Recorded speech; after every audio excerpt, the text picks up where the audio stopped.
Yo, what's up? This is Mastermind Millionaire, and of course you know what the discussion is. Of course, when I'm actually having a discussion, it's always about business. It's always about self-development.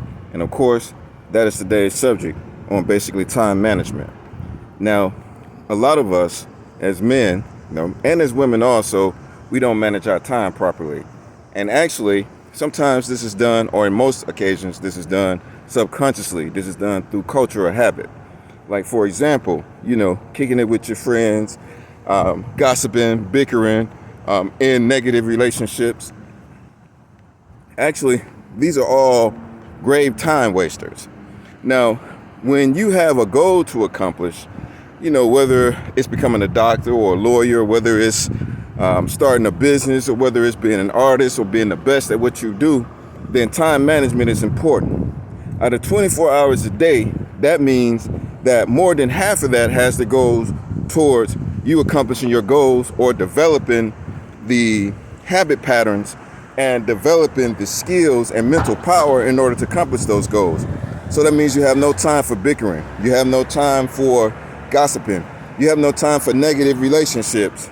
Now, in regards to basically negative relationships, the men and women that you associate with can make you or break you.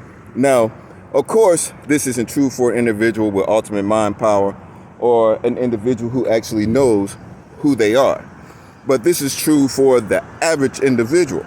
Now, if you are an individual who have your goals and priorities all established and you know what you want out of life, but you are actually in a relationship with someone who doesn't know, well, then basically they can become baggage. And ultimately what happens is the person who doesn't know what they want, the person who basically is not confident in themselves, start to be jealous of the person who is confident in themselves. And what happens is this person starts to project negative energy. The person who is confident in themselves have to deal with this negative energy. But this takes time away from building your empire. This takes time away from establishing structure in your life. This takes time away from building skill that you need in order to be the best at what you do. So, with that being said, be mindful. Be very mindful and be careful not to involve yourself in destructive relationships. As men, chasing after women is one of the biggest errors that you can make. For one, it's too much time invested in that. That time could be used building your empire and building a position of power and getting the money and wealth you need to attract a large amount of women to you that basically, that have a greater degree of higher quality in regards to their characteristics and attributes. Now, one may say, you'll just attract gold diggers. Well, you'll attract that also. What I'm referring to is basically, that drive that women will see that you have to build your empire. And well-developed minds and real women like to see this in a man.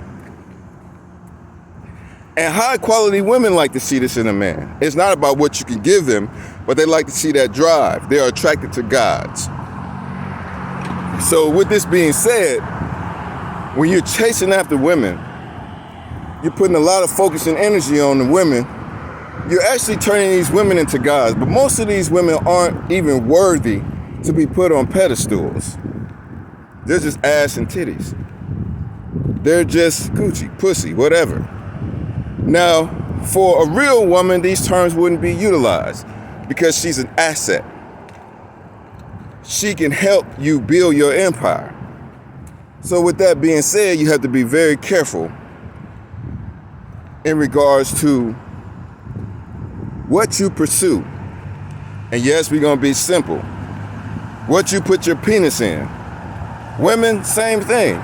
You'll have women who will basically say, hey, I want to be a doctor, I want to be a lawyer, I want to be this, I want to be that. But nevertheless, they are attracted to men who basically have low self-esteem levels. They are attracted to men who basically have nothing going. I guess they want to take care of these men. But what they don't understand is that ultimately the living and the dead cannot be friends. The successful and the unsuccessful can't be friends truly either. Because the living and the dead, in regards to that dynamics, the dead is going to try to take the life out of the living, and the living is going to try to put life into the dead. And that is a natural conflict. The unsuccessful and the successful. Classic conflict. So you have to keep in mind who you associate with is part of your master plan. That's part of your master plan, who you associate with. That's going to determine how long it's going to take you to reach your goals. Be mindful of this. Being a mastermind, you must be aware and conscious of the type of minds that you permit into your cipher, into your world. And that's it for today.